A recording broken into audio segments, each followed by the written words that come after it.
Good afternoon to you all. My name is John Wild. I'm a local historian in Liverpool, and today, rather than do a talk about campaigns or talk about history, I've decided to do a little bit of an audio voiceover with help from Google Earth and some images on my experience of ghosts of Liverpool. So I've written a couple of things in the past about various things that's happened to me. And people always say to me, tell me more what's happened, and you write so much about different things. So I thought it'll be a great idea today just to put something on the map and talk about 4 or 5 different stories I've had, 2 from myself, 2 from other people, and just give a sort of a brief idea of what I've seen in the past and what other people I've heard from first-hand values of ghosts in Liverpool. Now, I was brought up in the church, so I went to a church school, primary school. I went to a church secondary school. I sang in the local church choir in Childwall. I've been through many church services. I was part of the Boys Brigade for many years, and also, as many people know, I'm a church bell ringer. So I've been in and out of churches all my life. I've seen different churches, different towers, and so when I talk about ghosts, I don't talk about the religious side of things. I don't talk about the fact that I've seen something in a particular church, or, well, it was a graveyard, it was dark at night. None of that at all. However, because I was brought up with the church, I have obviously some belief in ghosts. This is not about religion, this is not about the church, this is not about science at all. This is just what I've experienced myself. And so I'm not going to try and convince anybody today that ghosts are real, nor am I going to try and convince anybody that it belongs to the church or it belongs to science. These are just 4 or 5 stories that I've got to share with you as an idea of what I saw in the past, and give you some idea of what I experienced and what friends experienced as well. And so this is going to be a bit more of an audio talk. I will have some maps available, I will have some photos available, and we'll go through and experience what I experienced a little while ago. So we'll start off with Calderstones Park. So we've got a top-down view of Calderstones Park, and I used to live locally in South Liverpool, and so I would travel to Calderstones Park on the bike, either by myself or with a group of friends. Bearing in mind there was no mobile phones in those days, you'd sort of randomly find people or knock on people's doors to play out. And one day I was cycling around Calderstones Park.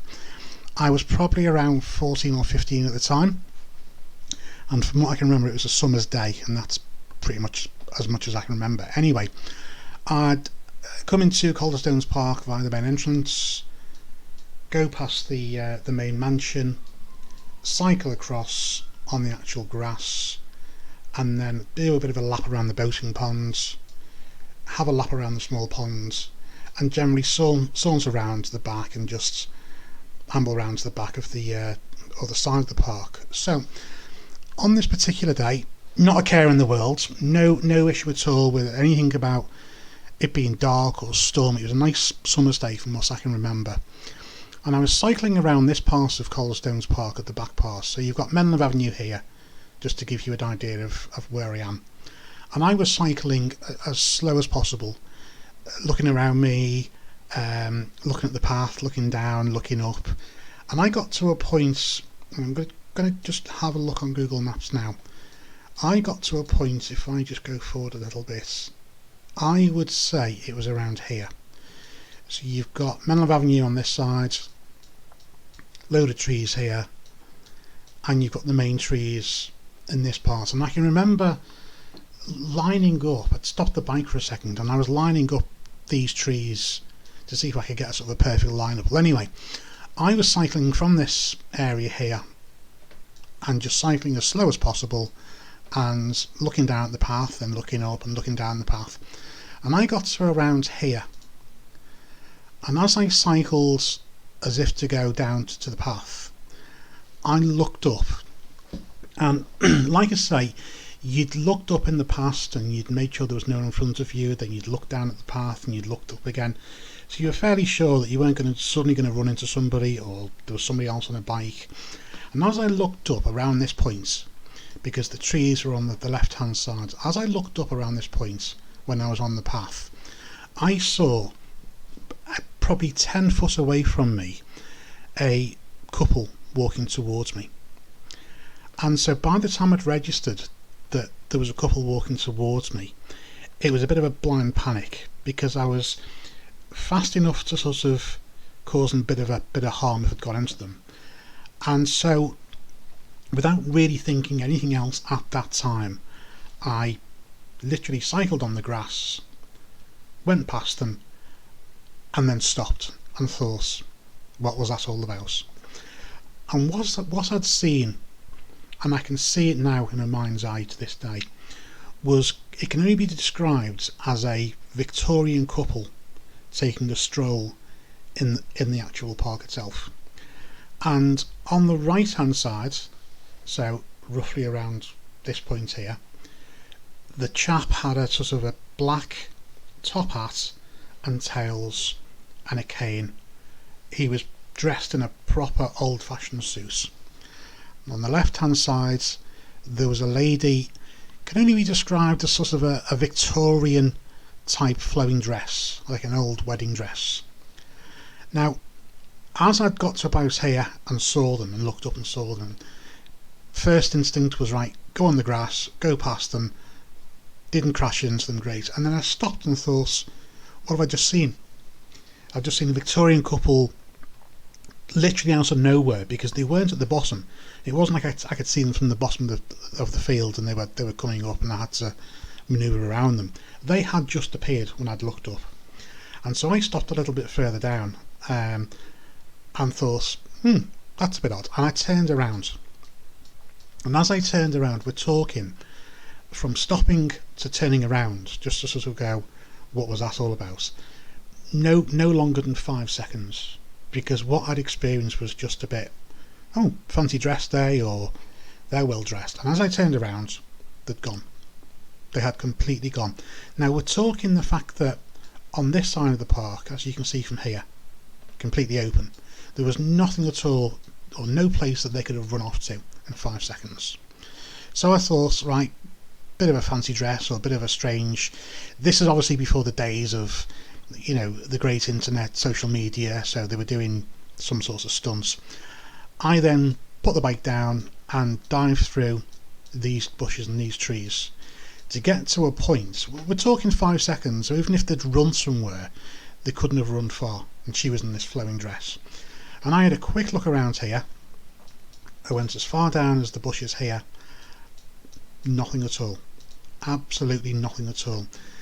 Now, as I sort of stood and that was a bit odd, trying to sort of gather my thoughts as to what it was, I experienced this real sense of quietness, because the main road, Menlo Avenue, is just behind us, and it's always busy with traffic, and it's very rare that you go into Calderstones Park unless you go down at night and experience a real sensation of quietness in the area. There's always passing traffic and there's always movement, but at this particular time, and we're talking a summer's afternoon, it was a nice hot day, it was like the world had not ended, but it was almost like I'd gone to a time where, and again, nothing had changed. There was no sort of difference to the actual scenery, or it wasn't the fact that the bike had disappeared. It was just like I'd gone briefly to a different time. And I'm not going to say I went into a time slip, but I went to a place that, although physically didn't change, the whole area just went completely quiet, really quiet for like a minute. And I sort of felt a little bit, right, okay, I get the fact that I've seen this couple and they've disappeared, I get that, and I'm going to have to think about why that is a little bit further on when I'm on the bike, because that was a bit odd. But I'm now in this position where, again, there was no sense of dread, but the whole world went quiet, went extremely quiet, and for about 30 seconds I just didn't move. I looked around, and although it was a summer's day and there obviously would have been people around on the park somewhere, and I didn't actually see, or I wasn't looking for certain people at the time. When I looked around on this particular moment, it was like there was nobody about.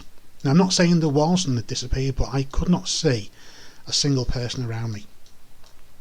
This Victorian couple had disappeared, completely vanished. There was no noise at that time, so there was no road noise. There was not, apart from a bit of wind, from what I can remember, there was nothing at all, and I've never experienced quiet like it in that particular area. It was absolutely silent, and we're talking from the time I'd seen this couple walk past to the time I'd sort of gathered my thoughts. We're talking no longer than, say, a minute 30, 2 minutes maximum. And I got on the bike, and as I got on the bike, it was like somebody had turned the volume back up on the world, because cars just started to flow down Menlo Avenue, and it was like you'd sort of been dragged out of this quiet zone into back to normality, back to sort of whenever it was type of thing. And as I sort of cycled around, I did a few more laps of just around this area, just to try and A, convince myself that nobody's going to jump out the bushes and go, fooled you. B, to see if it would happen again. And C, to try and get me thoughts and gather me thoughts as to what I'd seen. But I can say, hand on heart, on that particular day, and again, this is not me talking about I've seen a ghost or I've seen an apparition or I'm trying to make you believe. What I saw in this particular part of the park was a Victorian couple appear out of nowhere when I looked up, because they weren't in front of me at the when I was cycling rounds. I'd swerved to go past them, turned around within 4 or 5 seconds just to go, what were they wearing? And they'd gone, they'd disappeared. I'd had no reason at all to actually understand where they'd gone, why they'd gone. And you know what, if I'd have just stayed there and not looked through the trees, people would have gone, yeah, a bit of a joke, they must have gone through the trees, fantastic little stunts. But no, because I looked around and there was nothing at all, coupled with the fact that when I sort of got my senses together and the whole world went silent, again, there was no panic. It wasn't like I was really panicking and sort of, oh, you know, what's going on here. There wasn't any sort of changes to the environment. So it wasn't like there was a building that suddenly appeared or disappeared, or I was in a built-up area and I couldn't see trees or houses. To me, nothing had changed, but I believe to this day, when I was 14, 15, cycling around Calderstones Park, that I saw an apparition or 2 ghosts appearing on a normal walk as they did in their time, and somehow, for whatever reason, I don't know, they either came into my time slip or I went into their time slip for a couple of minutes. I've been back to that park loads of times since, cycled around the same path, and never once have I experienced anything like that before at all. It was the oddest experience ever, it really was. So that is on record what I saw in Calderstones Park when I was 15. So we're probably talking 1990, yeah, probably around 1990, and I can absolutely swear down what I saw was genuine. It wasn't in any way, shape or form a prank, or it was just someone who sort of set me up, or they were larking around in the park.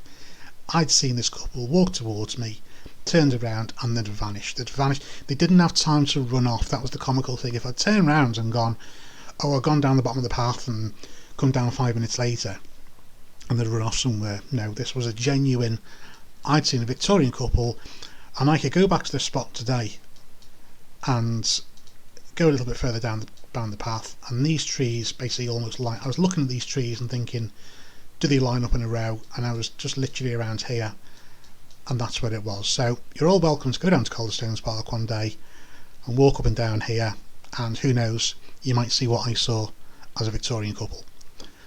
The next one I'm going to tell you about is Alma de Cuba. So I used to work for a well-known hotel firm before COVID who owned Alma de Cuba. I'm not going to mention names, it's all in the past, but I was part of their business who I was a historical consultant for their business, and I'll put on record that the time involved in this business, I thoroughly enjoyed it. I had access to 30 James Street, I had access to Alma de Cuba, I had access to other parts of Liverpool, and I really enjoyed my time there before COVID. So I was asked by the proprietor of this business, when I came on board into the business, to do a full brief on Alma de Cuba, and we're talking a massive document. I think it was about 85 pages I wrote on the complete history of Alma de Cuba, and as people know it or knew it, it used to be St Peter's Roman Catholic Church on Seal Street, built in 1788, and it's undergone many changes. Mother Teresa was here in the 1990s. It closed for a time. It opened up as a restaurant bar. It's had a few owners, and I was tasked at the time to go into and look at the history of Alma de Cuba. If I can just find the documents while I'm here, just to give you an idea of what I did while that loads up, just to give you a brief insight of St Peter's Church. Basically, when I was looking at the history of St Peter's Church, just to give you an idea of what's what, just move this forward, and I'll just briefly go through, I'll scroll through it quickly. There is a link on my portfolio for this document to be downloaded. So if you go to Braygreen, braygreen.co.uk, that's my portfolio, and I'll put a link in the chat later on as well, further below. But I did a full history of Seal Street, I did a full history of Alma de Cuba, St Peter's Church, and wrote all the information about this church, the original layout, where the original doors were, the original people who were involved. And part of the process was I was able to look into the crypt area. So the crypt area at the time in St Peter's Church, if you go through this door here, the only access point, and I'll come to this in a moment, the only access point now is through a small chamber. But originally we think at the back of Alma de Cuba it was a particular walk-in section for the crypt. Anyway, so I was doing a bit of sort of local history and had to finish off this documentation for this company. And so I asked if I could go down into the crypt into Alma de Cuba. So if I just go back to my main area here, and if I go into the interior, and so I was asked to go in, and someone said to me, yeah, that's fine, that's great, no problem at all. You do realise that the access to there is quite small and quite narrow. Feel free. So I went into storage area, and as I looked around the storage area, thinking, where the heck's this door to the crypt?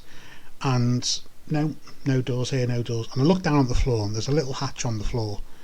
Now, I'm not a small guy, and I could just about fit through this hatch. It really was the narrowest of hatch, and it was just put there so there was access to the actual crypt area for, you know, electricity work or what have you, but it was out of bounds for the general public. It wasn't a really sort of nice place to go down. There was no lighting at all. And so on a Friday back in probably 2019, I went down for the first time in the crypt and had a look around. Now, before the church was emptied in 2000, it was going to be used as an office, and the people who took over the church went into the crypt and found, again you can go back to the documentation, there was 27 coffins which were left in the crypt from all the fathers who had been buried there, and I don't think it was known about that well, that there were 27 coffins down here. So they were lifted out, and I believe they went across to Ford Cemetery. So anyway, I went down one Friday afternoon, nothing to experience. It was just a crypt. There was no real excitement. I was really happy to get under it because, again, it was not a place you'd normally see. And this was the first view. Now, I have to stress this entirely. The views that you're seeing here are from 2019. They do not replicate any particular views of the current owner, because the building has changed hands again. So I'm not saying for 1 minute saying this is how the crypt looks at the present day. It could be all cleaned out as far as I'm concerned. Anyway, I came down this ladder, so you've got a tiny hatch here, and you come down into this ladder, and bearing in mind, because I was finishing work and it was the only opportunity to get in, I had one phone with a flash, and I had my other phone for business purposes with a torch on. So these photos were taken with a flash, and they were taken with the aid of another camera torch as well. Not the brightest idea, but you do what you do at the time on a sort of moment's notice. Came down the ladder, great, fantastic, had a quick look around to see what it was about, and sort of turned around and try and get an idea of where I am. Yeah, you know, so basically now you're under the crypt, and there were various parts of the actual brickwork which had been bricked up to a certain point, so you couldn't really get your bearings to a certain degree. You knew that you were under the church, but you didn't really know sort of where you were.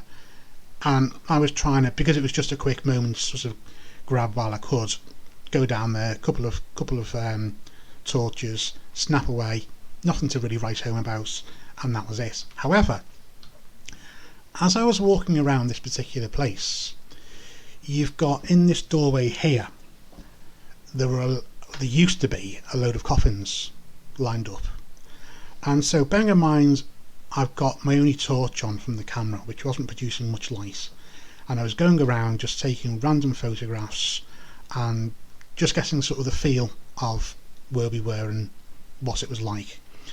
So effectively, when you come down the ladder here and you turn around, on the left hand side is this part, and on the right hand side is the arches to go under the actual altar for the former St Peter's Church. And as I got around this point here, I started to get a little bit warm. I'm thinking, yeah, nothing to sort of get annoyed about or get sort of frightened about. Bearing in mind I was in full business attire, I had a coat on. I think it was sort of during the winter time, or January, or whenever it was, and so I'd come along armed with a coat and a suit on, so I was quite hot. And as I got under these arches, again, this shows the view from 2019, and I got to the back of the arches around here. As I walked past this sort of candle stands and walked here into this particular area, don't forget all this was lined with coffins at one point, and I wanted to get to this back wall just to see if it was a window or a door, just to have a look around. And again, you've got arches showing the different brickwork and what have you. And so as I got to this point here, I went under the arch, I got this real sensation of feeling cold. I mean, I had a big coat on, a suit, a jacket, tie, and I got extremely cold for no reason at all. And I thought, again, no, just doesn't bother me. It's probably a bit of a draft coming in from somewhere, but I got extremely cold to the point where I thought, like you suddenly come down with a cold of some sort, and I thought, this is a bit odd. This I've gone from being really warm to extremely sort of like not shivering almost.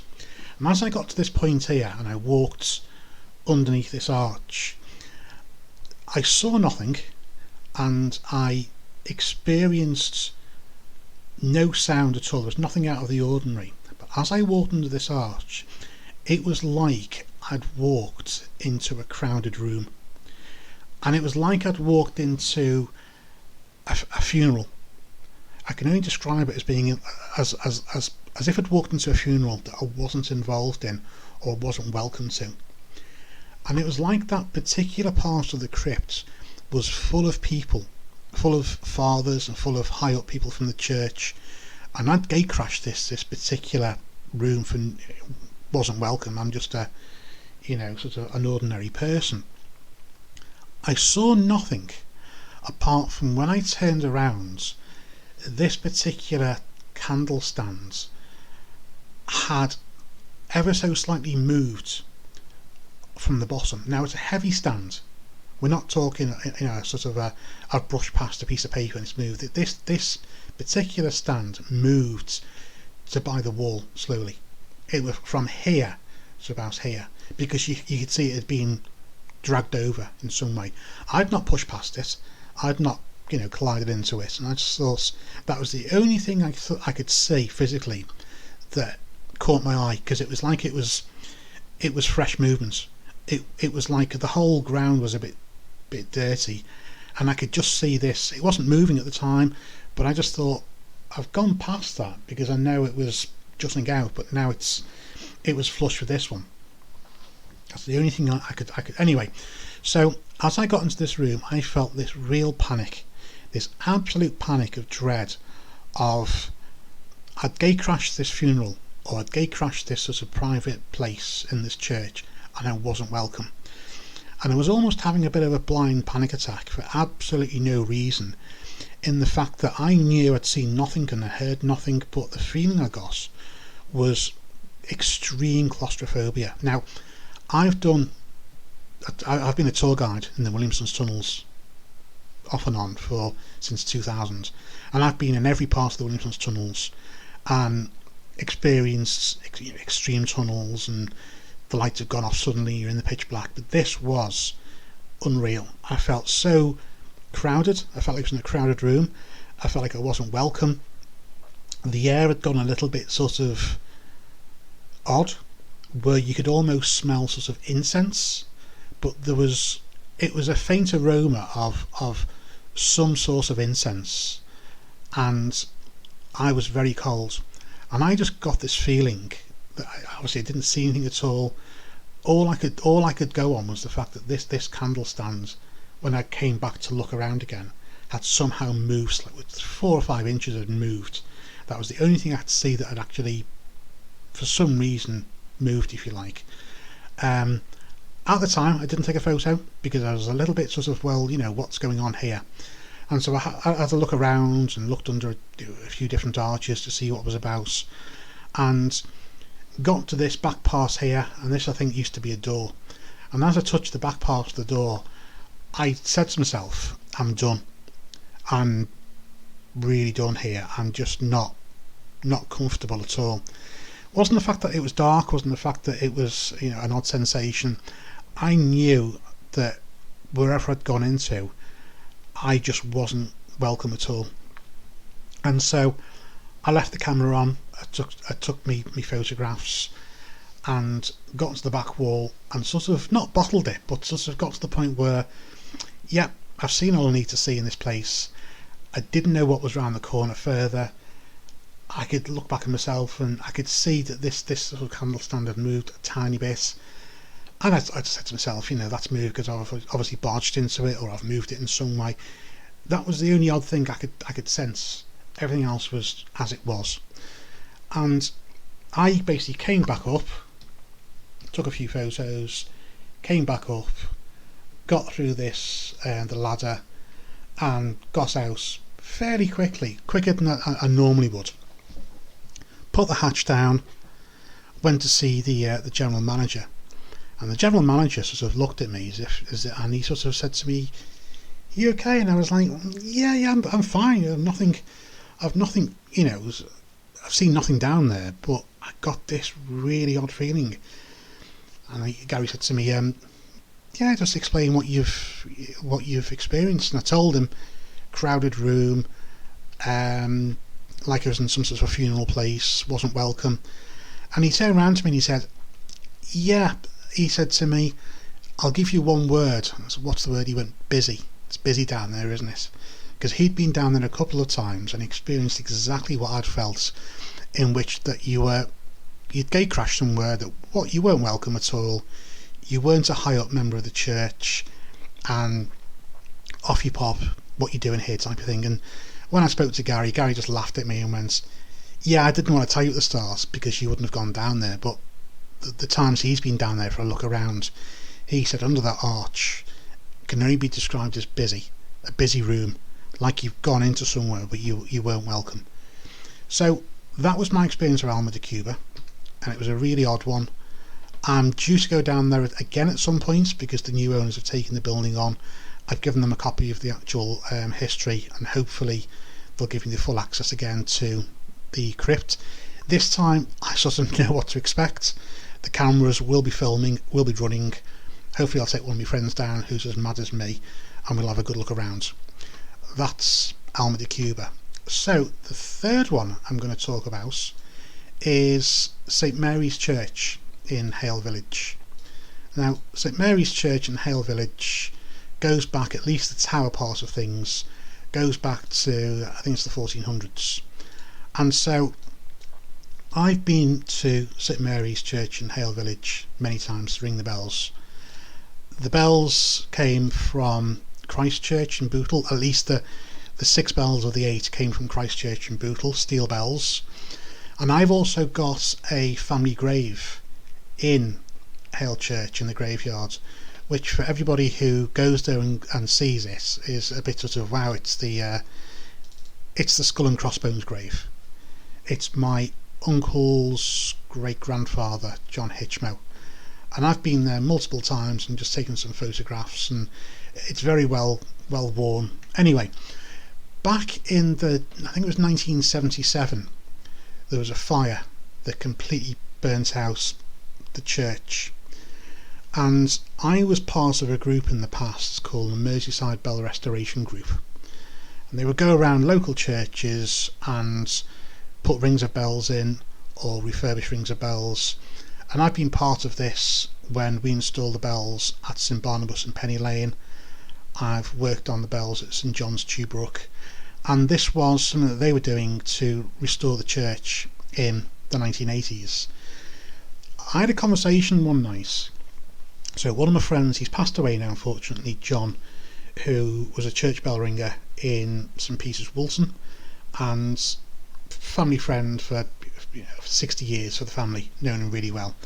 He's one of these people who can give a really good story about things, but when he talked about this particular conversation, he said to me, we were talking one night, I think it was a birthday event back at my mum's, and all the family turned around and I was talking to John about local things, and we got onto the subject of ghosts, and I said to John, you've been in more towers than me, anything that's a bit odd? And he said to me, oh yeah, Hale Village, I've got a good story for you. And this is it. So when he was working in the church, this must have been sort of early 80s, effectively he was working, and I've got 1 or 2 photos. This is now the ringing chamber, and it used to be the clock chamber. So you've got a spiral staircase that goes all the way up, and you've got originally it used to be a ground floor ring where the ropes hung from the ground floor, but after the fire everything was raised up. And he was working one day in I think it was the ringing chamber. So you've got, if you turn to the right hand side, you've got a set of steps going up, and you've got your spiral staircase. And the vicar came up one day, and John was working by himself, and the vicar turned around and said, I'm going across to the vicarage, I've got the only main key to the door, I'm going to lock you in, I'll be back in 5 minutes, nobody can get in, nobody can get out. John was fine, not a problem at all, carry on working, great. And as John was working around the ringing chamber, he could hear footsteps. So he heard the door go to the church, the vicar obviously locked the door behind him, and that was it. And then John continued to work on what he was doing, and he got to a point where he could hear footsteps coming up the actual church tower, and he just thought, right, yeah, vicar's come back probably 5 minutes later, just to turn around and say, I'm here, great, this is me, type of thing. And so John just continued to work, and the footsteps stopped, and John just briefly looked up, and there was a chap standing there in the doorway, and it wasn't the vicar. And John sort of looked up and just nodded his head and said hello, and the chap that was in the doorway, again, like I was standing in a doorway, nothing to write home about, and the person in the doorway looked across at John and stood there for quite some time, and John felt a little bit sort of what's he want, and best stop me work and say hello. So when he looked up again, this chap had effectively turned and faced John and simply said, because John sort of quoted best from what he can remember, the chap had turned around to John and said, thank you for all the work that you're doing on this tower. it is much appreciated. And John was like, yeah, it's part and parcel of my hobby, love it, great, fantastic. And that was it. And John saw him turn around and go down the steps. And there was absolutely nothing at all that John said was out of place at the time. He acted a little bit odd, this person, but there was nothing to sort of, just maybe a parishioner, PCC member. Anyway, 10 minutes later, Vicky comes up the actual church tower and says, oh, I'm back in the church now, blah blah blah, there you go. And John says, just before you go, who was the chap that came up? Because I just didn't really sort of get much conversation out of him. He literally gave me a one word, a one sentence thank you, and that was it.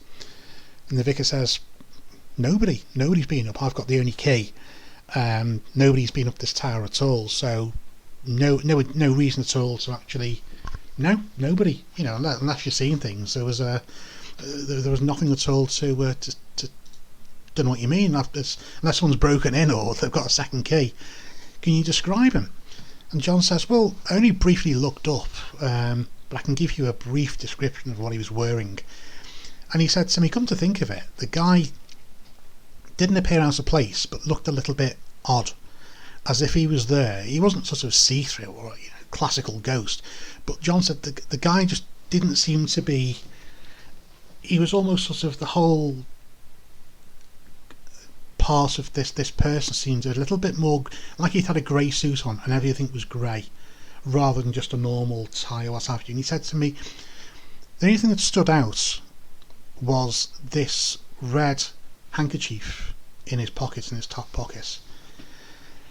And the vicar said, right, okay, that rings a bell. That's I'm with you now, I understand. So John says, well, it's out of interest, I'd like to sort of, he obviously thanked me, I'd like to sort of go back, and I didn't give him too much time, if you like, so I want to go down and just have a bit of a conversation.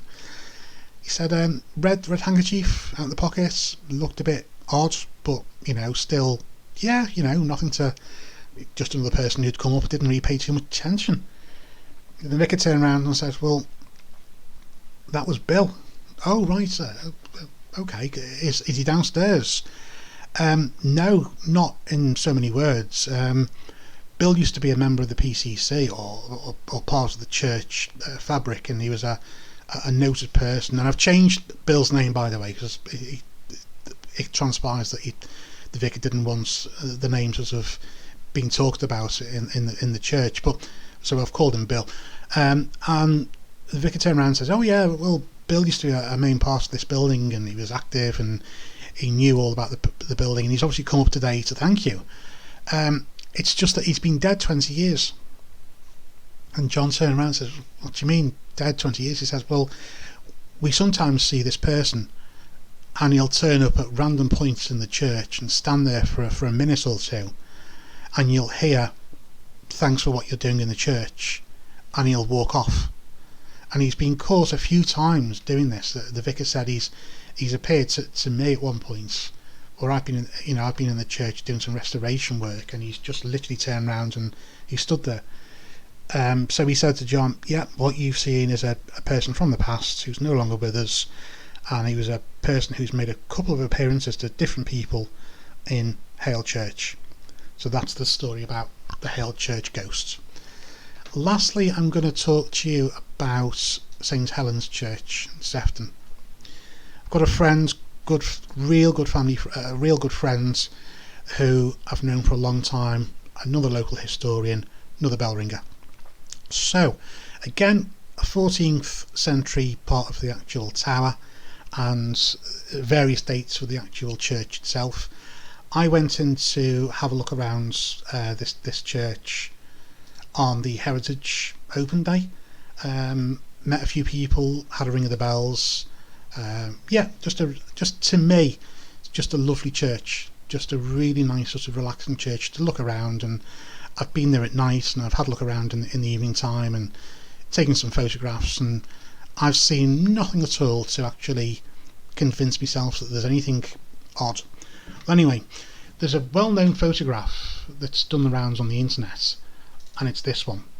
and it's supposed to be, if I zoom in a little bit, it's supposed to be a vicar, monk, apparition of somebody standing at this part of the church by the altar.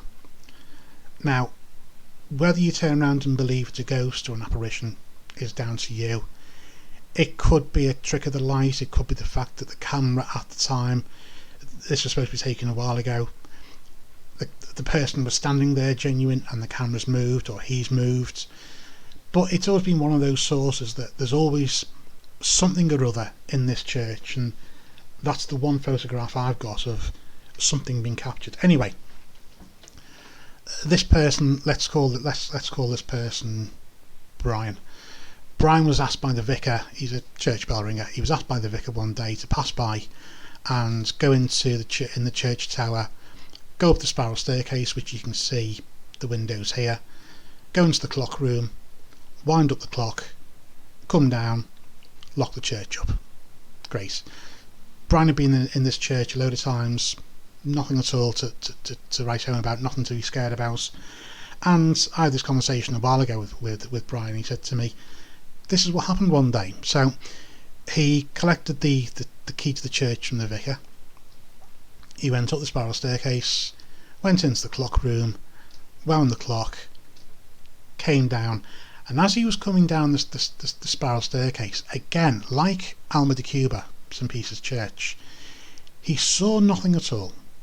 He didn't experience any sort of sound or anything at all to actually go, this is a bit odd. But he said to me, because I had a conversation with him, he said to me, as I got to the base of the actual tower steps, I was, for some reason, and bearing in mind Brian's been in more towers than I have, and he's well used to going up and down towers and what have you, he said to me, as I got to the base of the tower, I was in blind panic about a feeling I had that I wasn't welcome in the church. Bearing in mind he'd been there a load of times, he said to me it was a real, like he'd had some sort of real bad panic attack, and he got to the base of the tower steps and he was sweating and he was, this doesn't feel right. He had no reason at all as to why it happened, but he sort of said he got the impression, like I did in Alma de Cuba, that he wasn't welcome at that point in the church, because it wasn't a church service, it wasn't a time where it was an open church. He just got this feeling that whoever was in the church at the time, obviously not a real person, didn't recognise him, didn't want him in the church, didn't like him, didn't recognise him, thought he was doing something to attack the church, and for whatever he did, Brian just felt absolutely incredibly at unease. He said he got to the base of the tower and he had a look around, and there was nothing at all in the church, but it was, again, quiet church. He closed the door of the base of the tower, and he said he dropped the keys probably twice to try and lock the tower door. He was in that much of a blind panic. He could not understand why that he'd suddenly felt so scared. This wasn't sort of, oh, I've come down the stairs a bit fast, a bit lightheaded. He just felt absolutely like he wasn't welcome, and it took him 3 goes to get the keys into the door. He was in blind panic. He said to me it turned from an experience of having the opportunity to go into a church by yourself with the keys, which is a real good experience to have, to he wanted to get out of that church as quick as possible. He wasn't happy, and so he locked the door at the base of the tower, turned around, and there's a place for the key at the base of the tower in part of the church. So he went across into the church itself to place the key back in the hidey hole where you have for the tower, and he said to me he could not wait to actually get out of that church that day. He said he placed the key back in and he literally ran for the front door, and he said he locked the church up, and bearing in mind he's got, I think it's his grandparents who are buried in the church with a gravestone, so he knows the church and the graveyard really well. He said the second he got outside the door of the church and it was locked up, he felt like he was back to normal. Absolute calm. There was nothing at all to actually sort of understand why suddenly he'd gone from extreme dread for that moment to going outside the church. Wasn't fresh air or anything at all, but he said he could not wait to get outside that church. What he'd seen, what he'd experienced, was something so severe and so odd. It took him a while to actually, do I want to go back to this church? And he's been back many times since. Never had a similar feeling, but that one particular time, he said he couldn't wait to get outside the church. And as he walked down the graveyard, he felt like he was back to normal within seconds. He'd got out of the church, and whatever had forced him to feel unwell just went away, completely went away. And that was the experience he had in Sefton Church. Now, before I finish, there's going to be a lot of people who turn around and go, yeah, bit odd, you've seen things that maybe you can't explain, or someone else has seen something that they couldn't explain, or it was in a church, or it's always in a church atmosphere. Give you one last story, which is a personal story, and again this is a really odd one. So my late father passed away in 1983. I was 6 at the time, and the following year we had a wedding anniversary for my nan and granddad. It was their 50th wedding anniversary. So that had been got a year, and all the family, aunties, uncles, grandparents had come down into our former house in Chilwell. Bit of a party going on. Nothing again. Nice to see everybody. I remember that night in question because it was my birthday the following day, and because all the family had found out it was the wedding anniversary and my birthday the next day, I was just given loads of cash, so I can remember that night. Anyway, my auntie, which is my mum's sister, and my grandpa, which was my mum's dad, they were sitting in the back room in Woolacombe Road. Party was going on. Again, it was a nice occasion. All the family were there. And I didn't know this at the time, but this was discussed years later when we used to go to my nan's and have, we always had the stories of ghosts and what have you. And my auntie turned around to me one day and said, "Do you remember that time in Woolacombe Road, what we saw?" And I said, No. She said, "Oh, got a good story for you here. You'll like this one." And so, party was on, and my mum was sitting in a chair in the back room. My auntie was there in the same room. Grandpa was there. My mum was there. Probably a couple of other people. And our family didn't really drink, so it wasn't like we're all sitting there hammered and we experienced something random. Well, anyway, my auntie looked over to my mum, having a conversation with my mum, and she saw something that was a bit odd. And so when she went to speak to my grandpa, again, he'd seen something and he was like, that's a bit odd. And my auntie turned around to my grandpa and said, "Just out of interest, did you see what I saw?" Just, because if I'd seen something by myself, I'm obviously seen things. And my grandpa said, "Yeah, step out the room a minute and let's just, discuss what we saw." And so it turns out, when my mum was talking to my auntie, when my auntie was looking over, my auntie had turned round to talk to my grandpa for a second, turned round, and my dad was standing behind my mum's chair. And only my auntie witnessed this for a split second. Must have been 2 or 3 seconds he'd appeared. But it was just enough to go, "There's Peter." And my grandpa, when they discussed it and came out of the room, had also turned round and said, "Yeah, when you looked across to see Linda, I looked across too, and there was Peter standing behind Linda's chair." And he'd been there for 2 or 3 seconds, and when I turned back to you as if to point out and go, "What's that?" and turn back, he'd gone, he'd vanished.